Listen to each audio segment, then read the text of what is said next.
와우. 안녕하세요. 복싱 매니지먼트 코리아 황현철입니다. 펀치라인 복싱 토크 시즌 2 13회네요. 지난 시간과 지지난 시간에 그 1970년대에 대해서 정말 두서없이 얘기를 하고 있는데 오늘 그 세 번째 시간입니다. 역시 그 복싱 토크의 맏형이신 임준배 그 WBC 국제 심판위원님 나오셨습니다. 네, 안녕하세요. 장원재 박사님 나오셨고요. 네, 안녕하십니까. 나폴레스님도 함께 계십니다. 네, 안녕하세요. 바로 출발해 보겠습니다. 70년대 뭐 이런저런 에피소드들은 아마 얘기하자 들면 맘먹고 얘기하면 소주 한잔 하면서 밤샐 수 있는 그런 얘기들이 참 많은데 그냥 그 중에서 생각나는 대로 지금 얘기를 하고 있어요. 예전에 장 박사님과 이런저런 얘기를 이제 많이 나눴었는데 저희 토크 끝나고 나서 박찬희 씨나 이제 김태식 씨 얘기할 때 같이 합류를 못 하셨었잖아요. 네. 그래서 그때 참 많이 아쉬워하셨었는데 그 뒷얘기 좀 많이 들려주시면 좋겠습니다.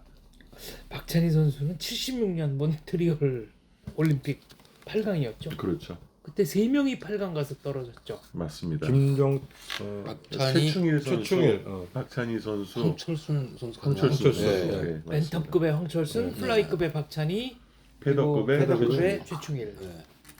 그 3명 중에 세계 챔피언은 한 사람 나왔네요. 그러네요. 박찬희 선수 세계 타이틀 매치는 부산에서 열렸죠. 네. 그렇죠. 네. 고덕체육관. 그리고 그때는 세계 챔피언 1명이면은 괜찮은 나라, 2명이면은 선진국, 3명이면은 강국. 그렇죠. 네, 그런 인식이 있을 텐데 박찬희 선수가 79년 3월 네. 네, 세계 챔피언이 되면서 트로이카 체제가 처음 열립니다. 그때 일간 스포츠 제목이 박찬희 만만세였습니다. 일면 제목이었습니까? 네.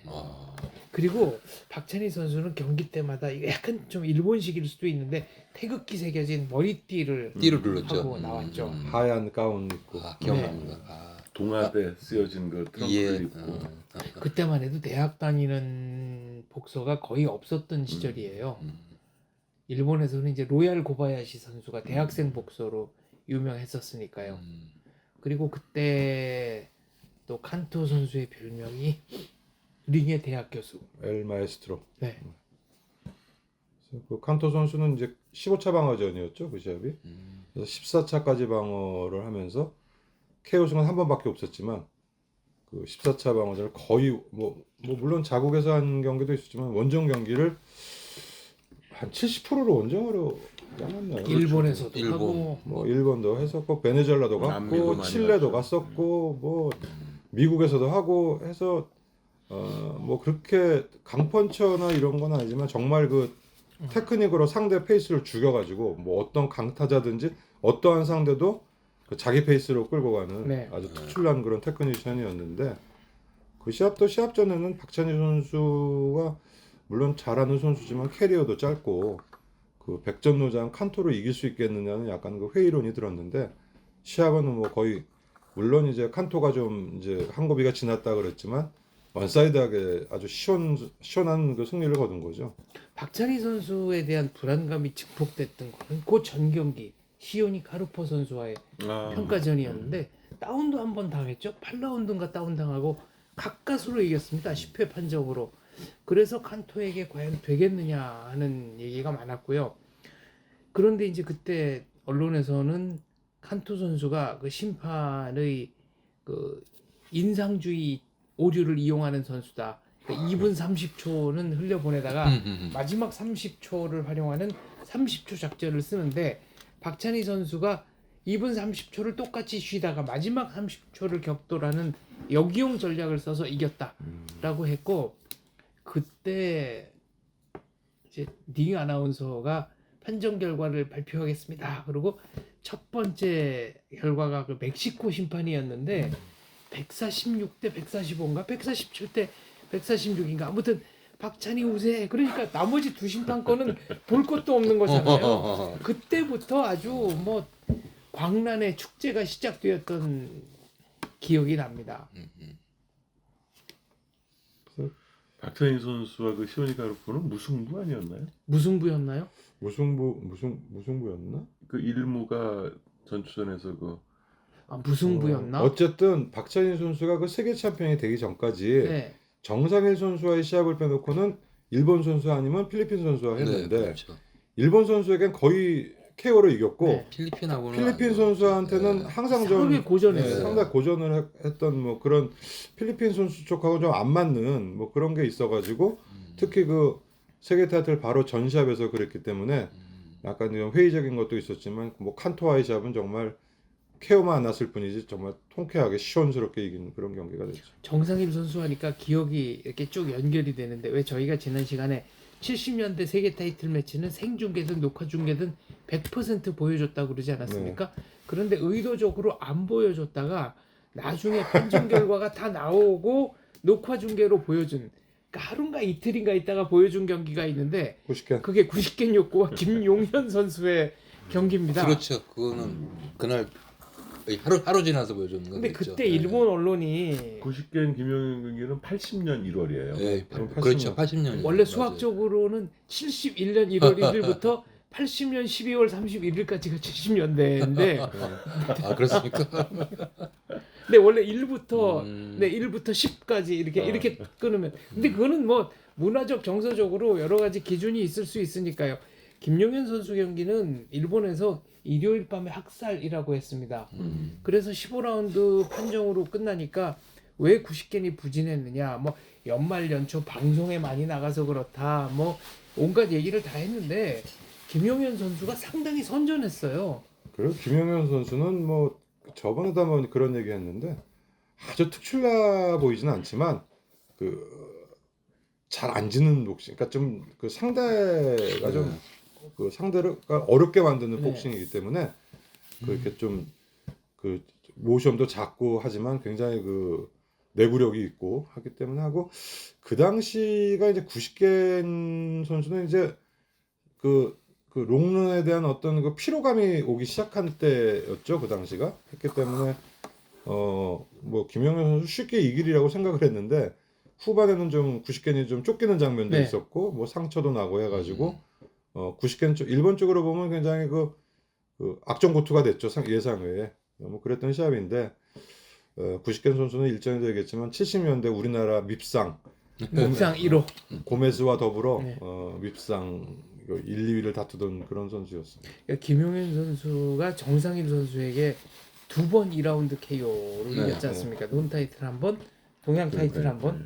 그리고 이제 정상일 선수와 박찬희 선수 경기, 박찬희와 미구엘 칸토. 요게 이제 제 머릿속에서 지금 순간적으로 그려진 그렇죠. 지도여서 김용현 선수까지 가봤습니다. 근데 정상일 박찬희 선수 그 시합은 좀 정상일 선수한테 죄송한 표현이지만은 기량 차이가 확실하게 났었던 기억이 나요. 맞아요. 정말 월등하게 잡이었어요. 박찬희 한수 이 복싱 한 수 위의 기량을 마음껏 선보이는 시합이었다고 정말 기억나고. 어나더 레벨. 네, 그래서 이게 정말 아니다 그런 시합이었고. 근데 체급도 네. 라이트 플라이급과 플라이급이었으니까 근데 뭐 그때는 한 체급 차이가 그때는 컸었대잖아요. 박찬희 주니어 선수도 플라이. 라이트 그렇죠. 플라이였어요. 근데 이제 왜냐하면 3전째였거든요.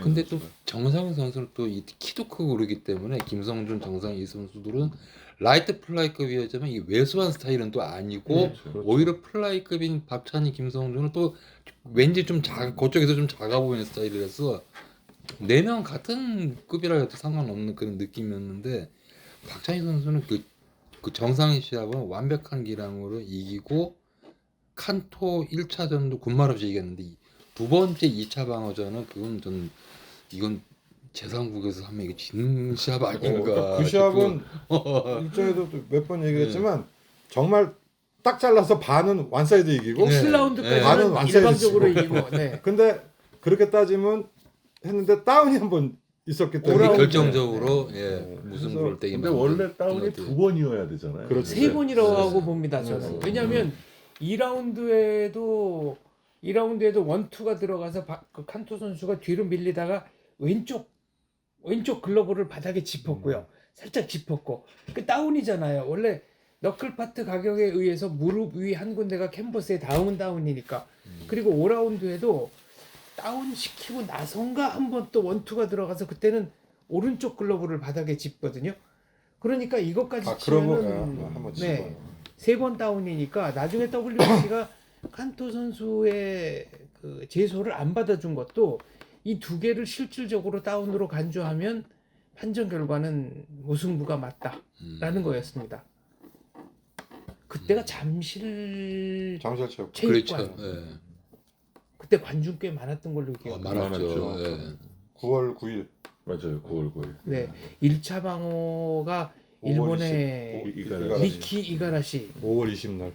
3월 18일 날 챔피언 되고 네. 5월 20날 1차 방어죠. 박찬희 선수가 이가라시 선수를 물개라고 별명을 짓고 물개 녀석 한 방에 보내버려야 될 텐데라고 했는데 결국 15라운드까지 갔고 그래서 2차 방어전이 그랬기 때문에 네. 3차 방어전 에스파다스가 왔을 때는 저는 에스파다스 진짜 복수하러 온 줄 알았어요. 그죠. 긴장 많이 복수, 했죠. 복수하러 온 거죠. 분위기도 그렇고 딱 이 산초 모자 같은 거 딱 쓰고 들어와가지고 그 에스파다스는 그 LA에서 방어전 했던 게 많이 보여줬잖아요. 아 그리고 또 아까 그 파케오였어. 아까 그 연속인데 에스파다스의 경기도 MBC에서 다 해줬어요. 다 해줬어요. 바카다지로 그럼요. 그다음에 그래서 프레자와 김이요. 알렉산테나키도 네. 그 시합을 전부 MBC에서 네. 해줬기 때문에 그 에스파다스의 그 무서움은 이미 이제 그렇죠. 국내 팬들도 다 알고 있던 저거기 때문에 그리고 일본에 가서 다카다치로 선수와의 경기였나요? 경기 끝나고 패자랑 같이 후레자와 우는 후레자와 김이요. 후레자와 그게 김이요의 후레자 시합이었어요. 그 패자를 붙들고 같이 울고 울어주는 막 그랬죠. 예. 눈부상 장면도 당해가지고 나왔죠. 이렇게 수건으로 가리고 네. 있으니까 근데 뭐 다카다지로는 그거보다 더 엉망으로 만들어놨는데 뭐. 그래서 아주 다카다지로는 그 1월 1일 날 정촌날 해가지고 77년도에 일본은 그냥 새해 첫날부터 김새했는데 정말 무자비하게 맞고 결국 나중에는 레프리스도 걸리면서 타올 날라 들어왔는데 그 시합 우리나라에서 해줬는데 그 에스파다스가 정말 이제 야 이건 플라이급 같지가 않다는 걸 느꼈고 네. 그 에스파다스가 박찬희 상대로 온다 그러니까 네. 야 이거는 이게 어렵지 않겠느냐는 네. 저는 그런 평이 많았죠. 좀 질 거라고 생각했었어요. 왜냐면 그 에스파다스 MBC에서 보여준 걸 다 봤기 때문에 그리고 2차전 칸토하고 시합도 무승부 다음에 이게 이제 임자가 제대로 부상을 받구나. 그리고 또 오늘 폼도 그랬어요. 이게 딱 모자 딱 쓰고 그리고 시합 내용도 시작하자마자 이거 실제로 바로 그렇게 엉덩방아 됐고 그러니까 이거 봐라 그럼요. 이거 봐 이거 막 이랬었죠. 부산이었죠 그 경기. 그 부산이었어요. 사직 경기죠. 네. 사직 경기 구독됐고요. 경기. 예. 근데 그 경기에 시작하자마자 레프트 훅을 맞고 다운되나? 아무튼 다운이 됐잖아요. 네. 뒤로 네. 엉덩방아를 찧었죠. 근데 네. 그때 관중들이 무슨 일인지 파악을 못했어요. 왜 그랬냐면은 심판이 에스파다스를 그 뉴트럴 코너로 보내고 1, 2 카운트라니까 관중들이 웅성웅성합니다. 이게 뭐야 그러고 그리고 박찬희 챔피언도 도망 다닐 생각밖에 없었다 그랬거든요. 야 그런데 거기서 그렇게 정광석화 같은 역전 펀치가 터지리라고는 누가 생각했습니까? 빛나는 카운터죠. 네. 그래서 그 시합도 우리나라 선수의 세계 타이틀 매치에 짧지만 아주 익사이팅했던 네. 시합에 손꼽히는 그런 경기죠. 그렇죠. 상대 레벨을 고려했을 네, 때도 그렇죠. 최고 시합 중에 하나입니다. 최고 시합 70년대 마지막 그렇죠. 세계 타이틀 매치 아니었습니까? 이게 네, 거의 12월 네. 16일이니까. 79년 12월. 그리고 세 번의 다운이 각각 다 그림이 다릅니다. 맞아요. 그러니까 첫 번째 다운이 이게 라이트 롱훅 같은 게 들어가서 곧게 에스파다스 선수가 이렇게 주저앉듯이 그러니까 네. 엉덩방아는 찢지 않지만 이 무릎이 꺾이면서 거의 주저앉다시피 하다가 바로 일어났는데 이제 주심이 카운트를 했고 두 번째는 들어오는 선수를 받아치면서 어퍼커트 비슷한 약간 쇼트과 어퍼커트 비슷한 펀치가 날아가서 뒤로 크게 이렇게 벌러덩 넘어지는 다운이었고 2라운드에는 앞으로. 네. 들어오면서 펀치 네. 그 에스파다스가 휘두르는 그 사이로 네. 꽂아가지고 이제 앞으로 그냥 그래서 펀치 에스파다스가 휘두르면서 네, 앞으로 넘어지는데 라이트를 이렇게 휘두르면서 앞으로 넘어지는 네, 그런 광경이었고 일어났는데 레퍼리가 중단시켰죠. 근데 에스파다스도 그냥 수긍을 하더라고요. 네. 그냥 아마 더 했어도 뭐 승부는 불변이었다고 생각합니다. 뭐 그렇게까지 깊이 생각 안 했는데 어차피 그냥 레프리의 그 판단을 그냥 뭐 네. 받아들인 걸로 뭐 더 이상 해도 되네 안 되네 그런 생각까지도 안 한 것 같고 했는데 일어났는데 더 해가지고 더 하면은 그냥 끝났으면 하는데 정말 끝나가지고 더 했다가 가지고 잘못 다시 맞으면 역전당하면 어떡하지 그랬는데 끝나더라고요. 그래서 그때 관중들이 정말 광분을 했죠. 그리고 경기 끝나고 박찬희 선수는 경기 필름을 좀 보고 싶은데 진지하게 보고 싶은데 이철원 아나운서는 박찬희 선수 멘트를 하나라도 더 따야 되니까 계속 말을 시키고 그러니까 박찬희 선수는 정신은 화면에 가 있는데 말을 시키니까 대답은 해야 되고 그 언밸런스가 경기 후에 조금 재밌었던 기억이 나고요. 또 그 경기는 박찬희 선수가 승리감에 취해가지고 매니저 무등을 타고 링을 돌았거든요. 근데 심판이 화를 내면서 내려오라 그럽니다. 네. 예. 손 들어줘야 되니까. 근데 그거 공식적으로 기억납니다. 승리 예. 확인을 해야 되니까. 그 시합 끝나고 인터뷰는 염동균 선수 로얄 코바야시 이기고 그 인터뷰한 게 아주 압권이었죠.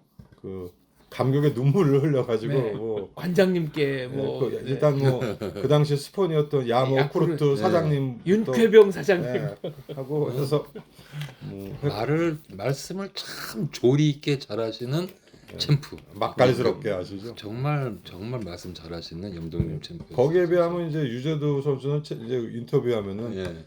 박정희 대통령 얘기하고 그 다음부터 잘 뭐 말이 네. 안 됐죠 그 당시에.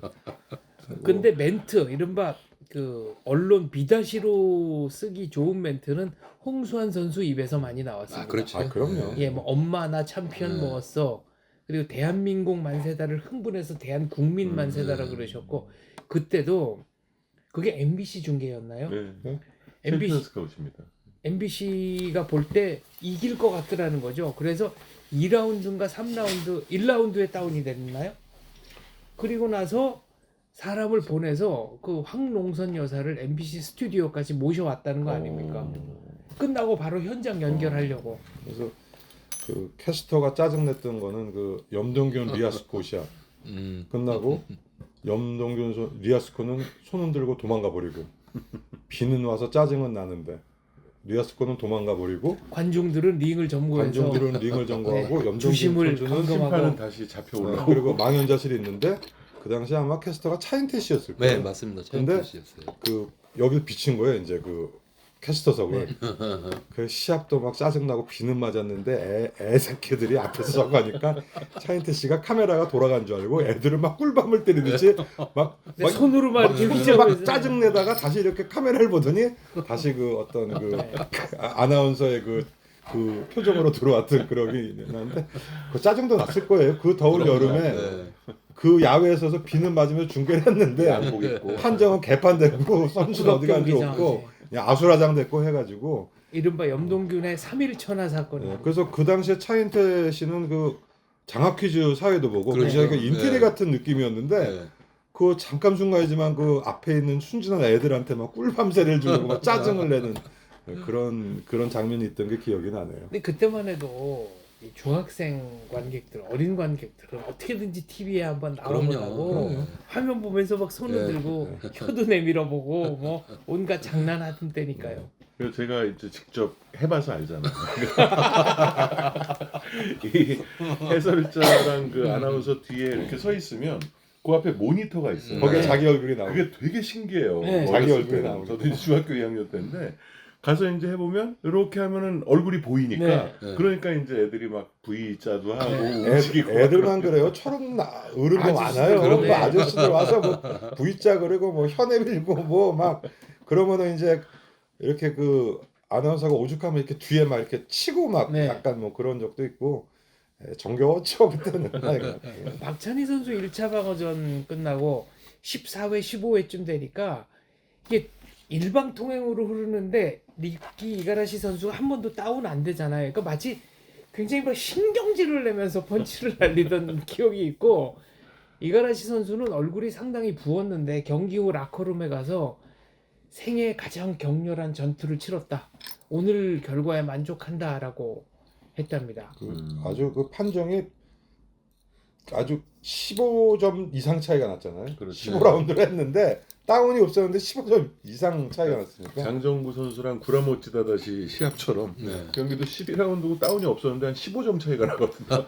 그래서 그 이가라시 선수가 아마 그 시합하기 전에 우리 김학영 선수하고도 했는데 4라운드 KO로 졌을 때는 확실하게 KO로 졌어요. 김태신. 김태식 네, 선수한테. 김태식 선수하고는 네. 그 뒤에 아, 있었고 그렇고 김학용 선수하고 됐었어요. 근데 김학영 선수도 뭐 70년대 그런데 그 그 펀치에 걸려가지고 완전히 확실하게 졌는데 박찬희 선수한테는 제일 잘 싸웠죠. 이가라시 입장에서는. 아마 네, 세계 뭐 타이틀 전이니까 이게 자기의 인생 마지막 네. 기회라고 생각하고 최선을 다해서 준비했을 수도 있습니다. 이가라시 전적이 좀 특이했죠. 이긴 거, 진 거, 비긴 게 거의 반반반 3분의 1씩. 3-3. 그거 거의 특이한 전적이었던 것 같아요. 비슷하게. 그만큼 끈적끈적한 네, 선수였죠. 그렇죠. 김학영 선수 하니까 또 그 70년대 플라이급에서는 네. 또 빼놓을 수 없는 그런 챔피언 스카우트의 나름대로 주조연급 선수였죠. 예. 고생근 선수와 더불어서 그 인기 있었어요. 챔피언 스카우트 인기 예. 선수 예. 인기 선수였죠. 챔피언 스카우트 얘기를 하니까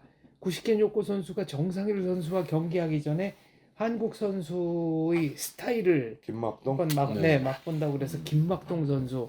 근데 김막동 선수는 또 엉뚱한 걸로 한번 신문에 났는데 그 감옥 안에서 수감자가 자기가 김막동이라고 주장하면서 뭐 이렇게 해서 근데 결국은 그 사람이 김막동 사칭한 걸로 밝혀졌습니다. 근데 김막동 선수는 수감 생활을 한 적 없습니다. 그 김막동 선수는 이제 우리나라 플라이급 중견 해서 네. 그 당시에 이제 우리나라 플라이급 70년대 지금 얘기를 하니까 황복수 선수가 그 당시엔 플라이급이었고 네. 패더급으로 올리기 전에 그 전이죠. 네. 빡빡머리 해가지고 네. 플라이급 김학영 조동기 선수가 조동기, 있었고 예. 하경주, 하경주 하경 김주병 선수가 있었고 하경. 조동기 선수는 아마추어 국가대표 오래된 선수죠. 김주병, 한국 챔피언. 그다음에 그다음에 이제 혼혈 선수 나대성 선수가 있었고. 나대성 선수가 있었고. 그래서 이게 70년대를 보면은 우리나라가 이제 그 50년도에 그 동족 상잔의 그 비극이 있으면서 이제 미군이 주둔을 하면서 그 시대에 들어왔던 미군이 우리나라에서 생활을 하다가 그 뭐 결혼을 했든지 네. 뭐 해가지고 나온 그 혼혈들이 이제 그렇죠. 그 70년대 많았죠. 그래서 네. 그 가수 쪽에도 함중아와 그럼요. 뭐 이런 네. 적이 네. 그다음에 이한산우 씨가 그 결성했던 그룹도 그런 혼혈 그 청년들로 만들었던 그룹에서 곤투 쪽도 그 당시에 나대성 선수가 있었고 최문석 선수가 있었고 네.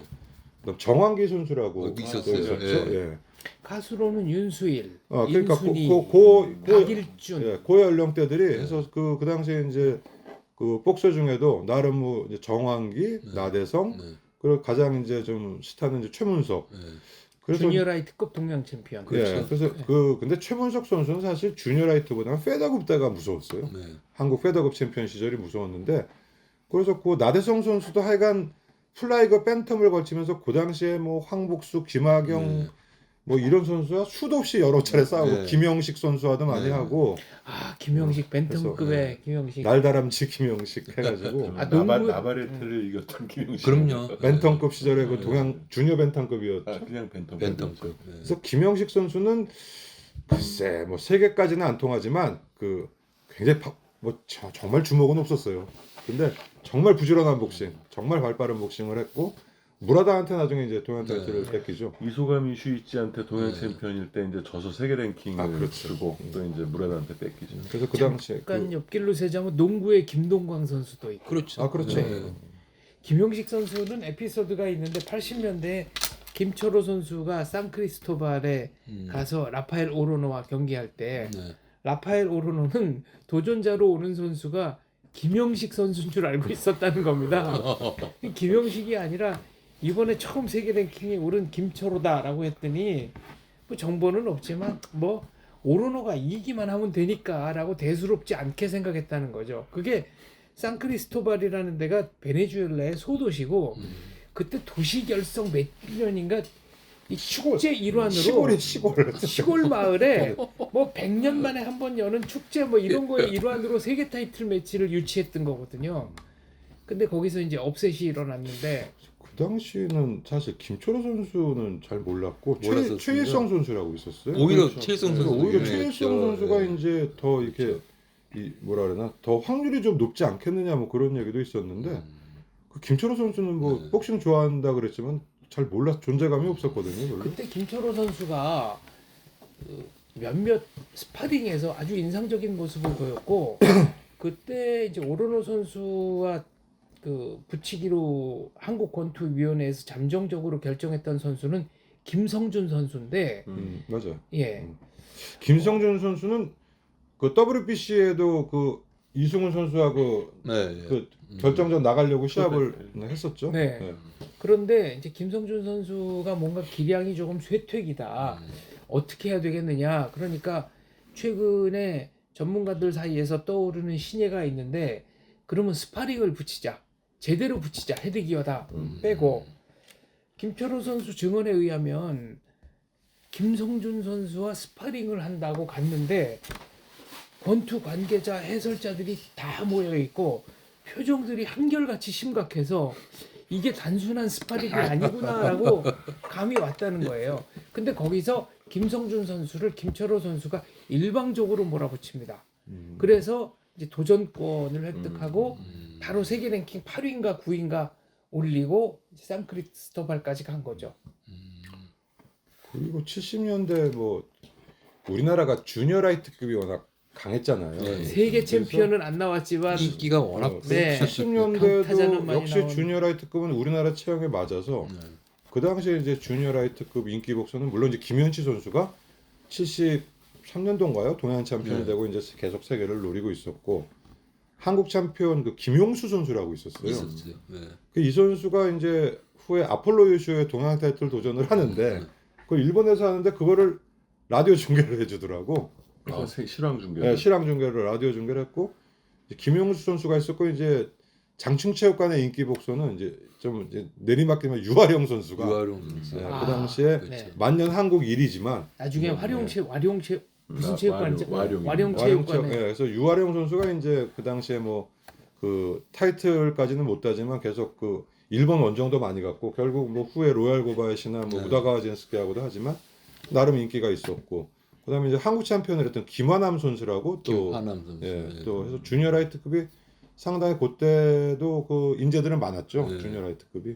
그래서 우리나라 어떻게 보면 우리나라 체형 그 아까 뭐 장 박사님 말씀하신 대로 그 최문석 선수도 나중에는 이제 주니어 라이트로 했고 그다음에 뭐 김강민 선수도 주니어 라이트 뭐 세계 도전을 그 아까 이제 지난 시간이었나요? 그 윌프레도 고메스랑 카를로스 네. 사라테 얘기가 잠깐 나왔었는데 그 경기의 언더카드가 세라노랑 김광민 선수 그렇죠. 경기였었죠. 세팅이 돼 있었는데 네.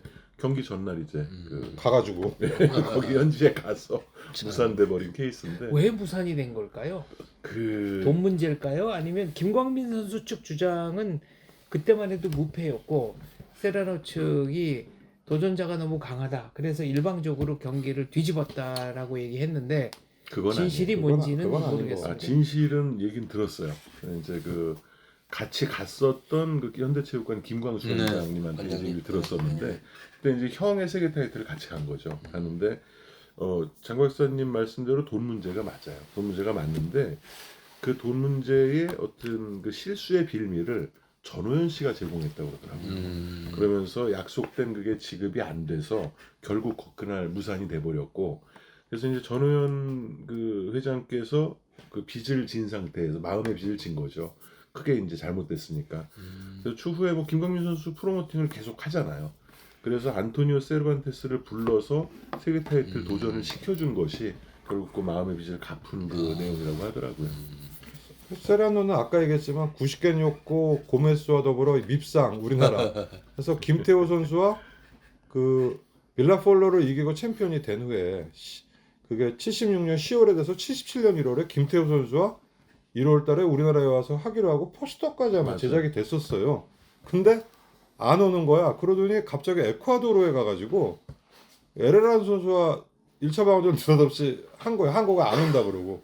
그래서 그때 세라노가 왔었으면 그 1차 방어전에서 그 에레라라고 30이 넘은 선수에게 네. 다운당하고 굉장히 고전을 했거든요. 네. 그때 세라노가 한국에 와서 김태호 선수하고 했었으면 아마 김태호 선수가 세계 챔피언 네. 됐었을 거예요. 그 김태호 선수 가능성이 입장에서도 높았죠. 원래 시기를 한참 놓치고 그렇죠. 푸에르토리코를 건너간 셈이 그러니까 된 좀 거죠. 이제. 김세, 그러니까 좀 뭐 예. 이게 좀 김센 다음에 꼭 77년도 그 1월에 했으면 네.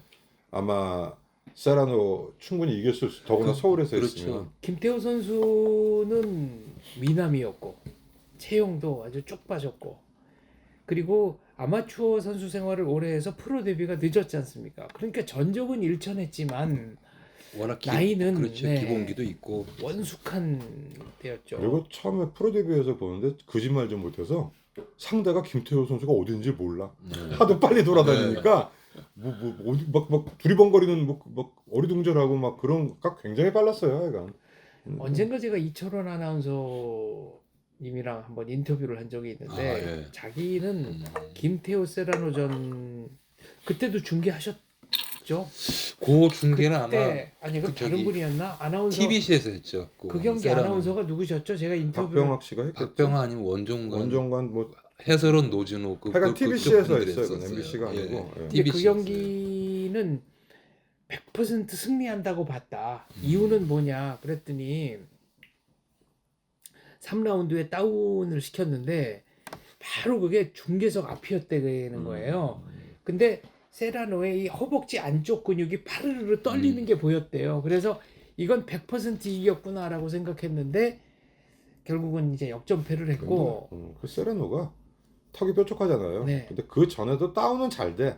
근데 바닥바닥 잘 일어나더라고. 그러니까 회복이 그러니까 턱도 약한 대신에 회복이 빠른가 보더라고요. 그래서 그 시합은 뭐 두고두고 아쉬움이 남는 게 최충일 라바레테하고 김태호 세라노 시합인데 최충일 라바르타는 10초 이상 공이 먼저 오는 거 아닙니까? 그러니까 물론 쉽게 얘기해서 두 경기 다 홈으로 불러서 했으면 충분히 이길 수 있었던 정도의 경기.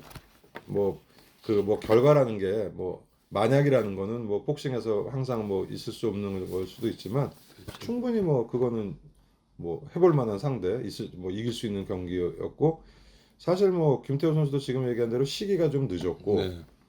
뭐 최충일 선수는 뭐 시기가 늦지는 않았지만 그 나바르테를 왜 그 필리핀 선수를 못 데리고 왔는지 그때는 필리핀이 이제 경제적으로 되게 어려움을 겪다가 진짜 오랜만에 그게 몇 필리핀에서 년 만에 유치한 예, 세계 타이틀 그 매치죠. 국가적인 어떤 행사로 이제 유치를 했기 때문에 데려올 수 있는 분위기가 아니었고 또 서순종 프로모터가 그 박찬희나 이제 70년대에는 염동균 씨나 이렇게 돈을 제대로 이제 베팅을 했었는데 그때는 좀 어려워졌나 봐요. 80년대 들어서는 그래서 국내로 불러오질 못합니다. 그리고 그때는 최충일 선수가 필리핀 선수 상대로 11전 11승 11KO 승이었거든요.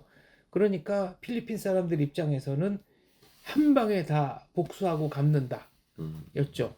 그런데 로페스 아리알이었나? 네.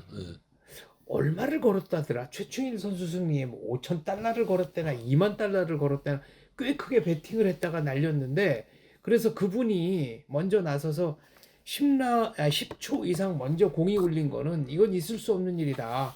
그리고 그분이 막 흥분해서 그때 기자회견을 하면서 코멘트한 기억이 있는데 세계 챔피언 수준에서 세계 타이틀 매치 수준에서 왼손으로 겨냥을 하고 오른손으로 펀치를 날리기 직전에 공이 울렸잖아요.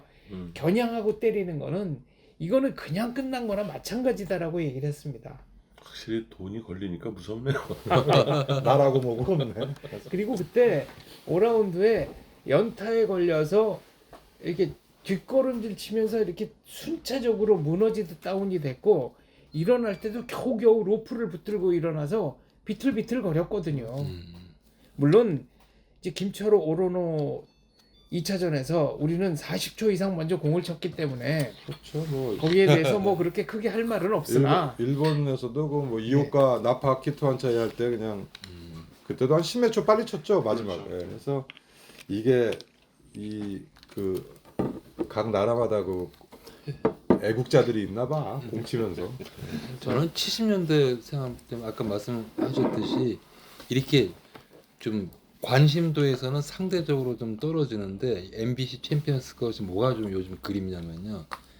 오후 되면은 뭐 웃으면 보기 하여 수사반전 나름 재밌는 프로 보고 뉴스 보고 근데 MBC 챔피언스컵 보면은 특별하게 빅 이벤트는 아닌데 지금 생각해 보면은 김학영, 김주병, 김학영, 나대성 황복수, 뭐 나대성. 자기들끼리 오늘은 이겼다가 다음에 보면 이 사람이 승이 저쪽으로 넘어가고 이제 그런 그때가 제일 그리워요.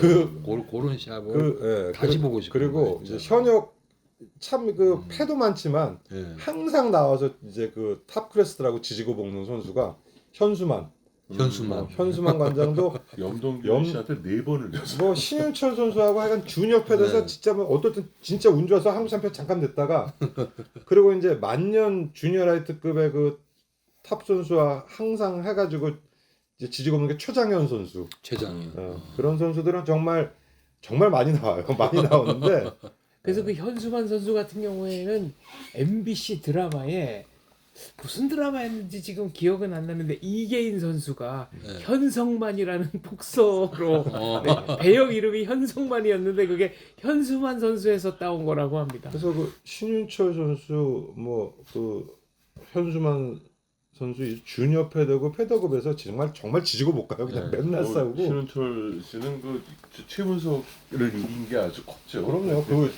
저 우리 저 박동환 선배가 주호 선수하고 무승부한 거와 그렇죠. 더불어 그 일생 일대 저건데 신윤철 그 저 프로모터도 굉장히 끈적끈적해요. 네, 굉장히 끈적끈적하고 그 당시에 뭐 주니어 패더급은 이제 뭐 문수호 선수라고 있었죠. 네. 네, 그래서 뭐 그 주니어 패더급 뭐 페더 주니어 라이트 여기는 정말 고만고만한 선수들 한도 끝도 없이 있던 시절이니까.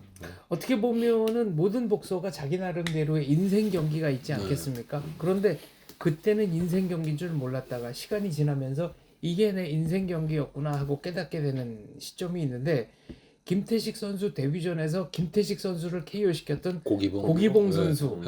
근데 그 다음에는 존재가 없어요. 은퇴했어요. 그 거의 말년이고 그래서 그런 인생 경기가 이제 있죠. 그래서 고생근 선수 같은 경우는 이제 스코타이 시합이 인생 네. 경기인데 그 고생근 선수를 정순현 선수가 이긴 게 이제 정순현 선수 또 인생 출세작. 출세 경기가 되는 거고. 10라운드 9라운드. 9라운드 KO승. 저는 생각해 볼 때 그 정순현 선수랑 고생근 선수의 네. 경기 그리고 황충재 황준석 경기 그 두 개가 국내 복싱의 어떤 그 지각 변동을 일으킨 좀 업생 네. 경기가 아니었나 생각이 돼요. 김광민 대 김득구. 그 정도까지는 좀 임팩트가 그거는 없지 김광민 차라리 않았나. 그 전에 부상모 김광민. 아, 그렇죠. 그게 부상- 컸죠. 부상모 예. 김광민 1라운드 네, 1라운드 아주 KO. 엄청난 충격이었죠. 그거는. 정말 깜짝 놀라고 네. 그때부터 김광민 선수는 약간 그 네. 악역이 돼버린 네. 거예요. 본의 아니게. 그리고 잡초류 복서가 댄디 복서를 격파한 거로는 그 문태진 그렇죠. 오영세. 그렇죠. 예. 근데 그 후에는 이제 뭐 유한길 황정원도 네. 마찬가지고요. 네. 그런 일이 이제 많아지죠. 예.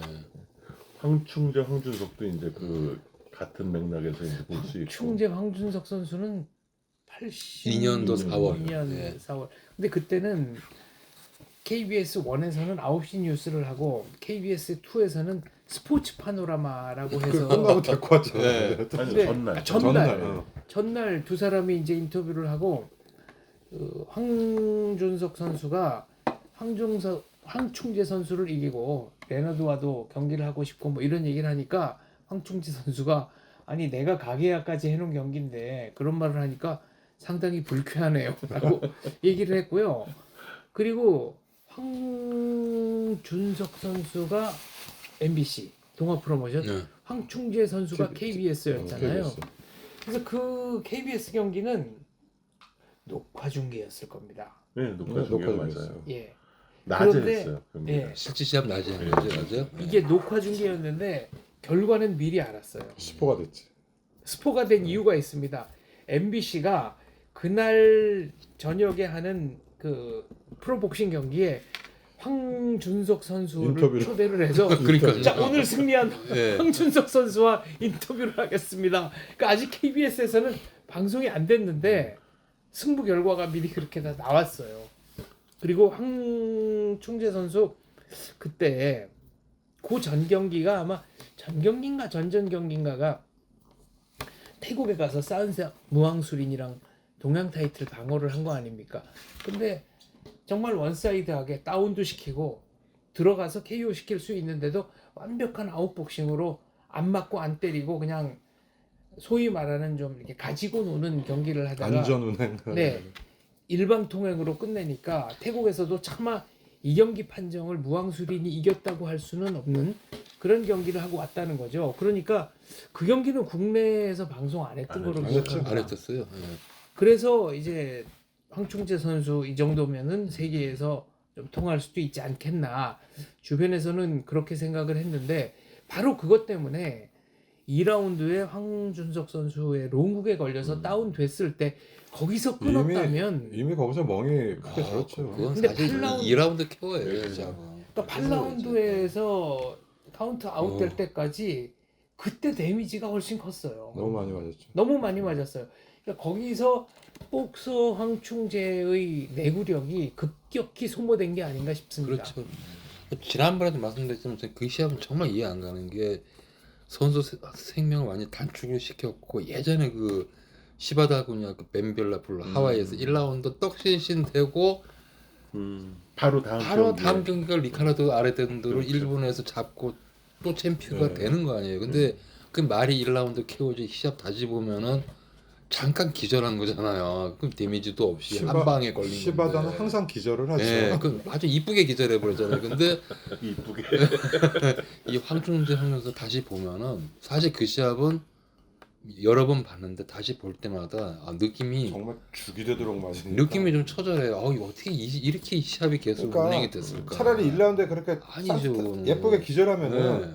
그 다시 또 상대적으로 휴증은 그럼 데미지가 없죠. 축적된 네, 데미지가 그럼요. 없으니까. 그게 이제 아마 입장이 바뀌었다면 네. 황충재 선수와 아, 황준석 이게- 선수가 바뀌었다면 네. 2회 끊었을 거예요. 그렇죠. 끊었다면 아무도 얘기를 안 네. 했을 텐데 네.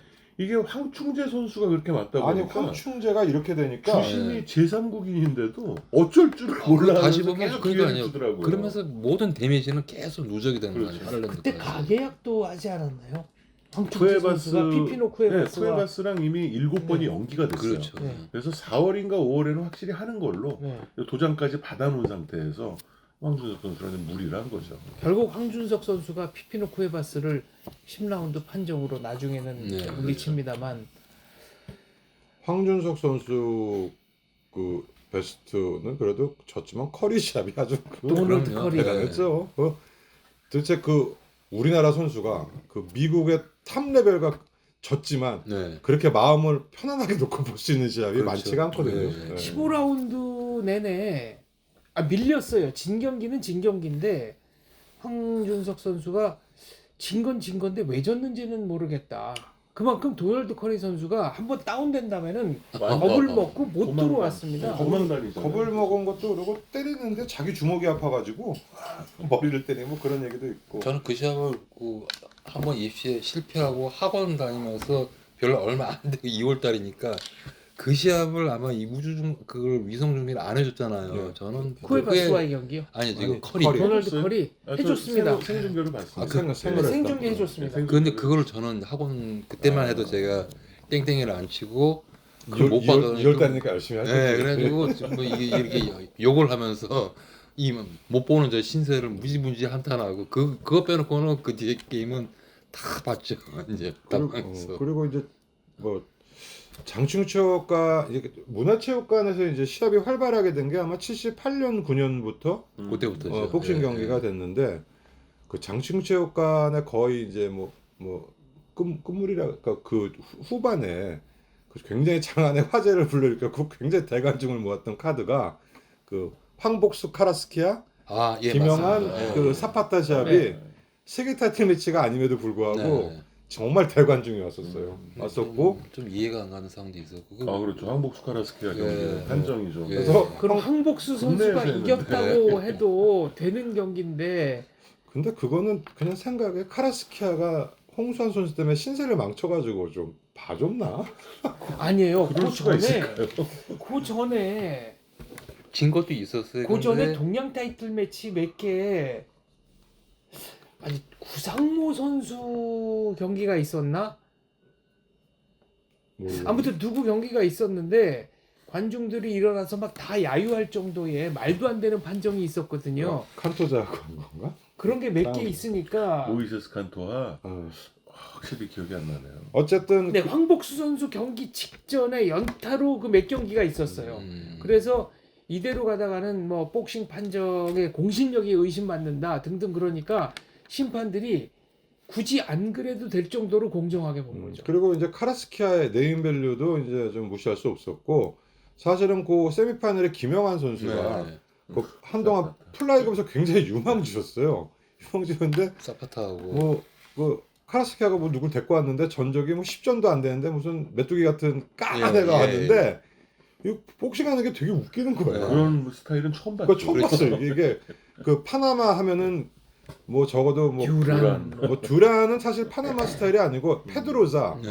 뭐 카라스키아 뭐 이 정도인데 얘는 뭐 이 사파타는 이거는 뭐 정말로 무슨 화성인 같기도 하고 뭐 희한하게 하더라고요. 플라이급 맞나 싶은 제형에 그래서 또 어째- 전적도 잘못 쓰게 됐었어요. 네. 사파타 전적이. 전적이 굉장히 미쳐냈어요 그때. 실제 미쳐내는데 방송에서 뭐가 좀 잘못돼가지고 16전 전승. 아 그때는 10전도 아마 안 됐을. 근데 그렇죠. 안 실제 됐을 그 때. 경기장에서는 좀 잘못 그게 돼가지고. 근데 그게 몇 월 달이죠? 굉장히 더웠는데 네. 하여간 관중은 굉장히 많이 왔던 네. 걸로 기억이 나요. 그래서 그거는 어떻게 보면은 좀 카라스키한테 우리나라에서 좀 후하게 너무 네. 저거 황복수 선수가 좀 판정 희생이 좀 많았던 선수 네. 중에 하나예요. 그거 보면은 그 황복수 선수가 끊임없이 러싱하고 꾸준하게 그 페이스를 가는데 이 결정력이 없어요. 네. 하다 보니까 판정에 그 황복수 선수가 누구 하고 있었죠? 우리 정순현 선수하고 있었나? 네, 예. 그랬었죠. 그래서 그러니까- 졌죠. 예, 그러니까 이 잘하는데 네. 결정력이 없다 그래야 되나? 그러니까 뭐 이렇게 중요한 딱- 시합에서는 다 졌어요. 펀치력이 예. 이렇게 출중하지 못했던 예. 것 같아요. 그래서 플라이에서 또 올라오다 보니 그 굉장히 정신력도 좋고 했는데 승부욕도 강했죠. 그 뭐 세계 타이틀도 얘기는 잠깐 있었지만 결국 도전 결국은 못했죠. 세계까지는 아니고 못 갔죠. 하여간 약간 그 뭔가 1~2% 부족한 그 음. 세계 레벨 그런 선수였는데 오히려 그 카라스키아의 시합은 굉장히 잘 싸웠죠. 잘 네. 싸웠는데 약간 그 황복수 선수 같은 스타일도 판정에서 결코 그 이익을 볼 수 없는 약간 오히려 불이익을 보는 듯한 불이익을 좀 자주 볼 수 있는 그런 스타일이었는데 그게 이제 70년대 그 장충체육관의 그 전성 시대가 끝날 때쯤에 아주 그 세계 타이틀 매치가 아님에도 뭐 인산이내고 그 매스컴에서도 굉장히 선전도 많이 하고 뭐 그랬던 그 카드가 네. 뭐 황보스 카라스키아, 김영환 사파타 그 카드가 있었죠. 저희가 인생 경기 얘기를 했는데 이승훈 선수의 출세작 프루덴시오 카르도나와의 경기가 언제죠? 그게 70년대인가요? 아니요, 80년대 80년대. 초반이죠. 이승훈 선수 인생이죠. 출세작 카르도나가 아니라 리카르도 카르도나하고 했어요. 리카르도 카르도나랑 했나요? 네, 둘다 이겼어요. 육회가 이겼죠. 근데 프루덴시오 카르도나는 70년대 말쯤일 70년대 거고. 말이고 리카르도 카르도나 6회 KO는 그렇죠, 그렇죠. 80년대. 예. 그 시합 리카르도랑 한 시합이 이제 네. 출세작이죠. 아 저는 프루덴시오 카르도나에게 그 19세 소년 이승훈이 이긴 경기 70년대 후반 근데 후반이었죠. 그때는 경기가- 프루덴시오 카르도나가 별로 인지도가 없을 때고 예. 그래도 리카르도 카르도나는 소수의 세계 챔피언 했던 예. 선수니까 그게 리카르도 카르도나의 그 스파링 파트너로 와가지고 동생이잖아요. 그게 정순현 선수와 리카르도 프루덴시오 카르도나 카르도나가 형이에요. 아 프로덴시 예. 카르도나 한 살 형이요. 형입니다. 그 경기에 뭐 세미파이널이었나 아무튼 언더카드 중에 하나였던 근데 거 프로덴시오 기억합니다. 카르도나가 세계 챔피언 된 시점은 80년대이기 때문에 네, 네. 82 그때는 뭐 년이죠. 존재감이 없었고 이승훈 선수의 출세 시합? 전 리카르도 카르도나 맞는 것 같아요. 글쎄 이승훈 선수 약간 각인이 된 시합이 이제 카르도나 시합을 통해서 이승훈 선수 이렇게 약간 대기만성처럼 네. 그냥 이렇게 계속 봤지만 그러니까 카르도나가 핀토라에게 진 이후에 한 시합이잖아요. 그렇죠. 네, 그러면서 이제 확 더 올랐죠. 체급이 벤텀에서 주니어 패더로 넘어가면서 이승훈 됐죠. 선수 시합은 뭐니 해도 까이아스와의 시합이 정말 짜증났지. 예. 그 도망만 다니는 그 까이아스는 그냥 그것도 약간 그 적지였기 때문에 네. 그리고 까이아스가 그 처음에 나왔을 땐 제2의 고메스라 그랬는데 네. 맞아요. 나중에 보니까 별거 없더라고. 근데 그 당시에 뭐 손부상이라고 그래서 그런가 보다 했더니 정말 별거 없더라고요. 계속 손부상이야. 그리고 나중에는 뭐 패드 올려서 벌벌 놓고 계속 좀 과대 포장된 그 하이메 가르샤, 뭐 까이아스 이런 선수들이 그 펀처지만 네. 단명하고 네. 뭐 내구력도 별로 없고 네. 이제 그러던 선수들 한 방에 훅 날아가고 한 방에 훅 가고. 예. 그런 거에 하면 이제 고메스나 이런 선수 정말 대단한 선수. 정말 잘하는 권투죠. 진짜 얄밉지만 예. 자, 또 오늘도 얘기하다 보니까 한 시간이 훌쩍 지나갔습니다. 오늘 얘기는 여기서 마치도록 하고요. 다음 시간에 70년대 얘기 한번 더 이어가 보도록 하겠습니다. 오늘 저희 그 마티형께서 엔딩 해주시겠습니다. 네, 뭐 70년대 얘기이기 때문에 좀 뭐 그 당시를 그 경험하지 못하신 분들은 좀 뭐 이질감도 있을 수 있지만 오늘은 그 저희들이 뭐 콘텐츠를 안 정하고 그냥 막연히 얘기를 해보자 뭐 이러다 보니까 좀 주소도 없고 뭐 이 얘기 나왔다 저 얘기 나왔다 하는데 그냥 이렇게 편안하게 틀어놓고 그냥 그 옆에서 뭐 얘기하는 거 그냥 듣는 것 같이 그렇게 들어주셨으면 감사하겠습니다. 예, 고맙습니다. 감사합니다. 네, 감사합니다.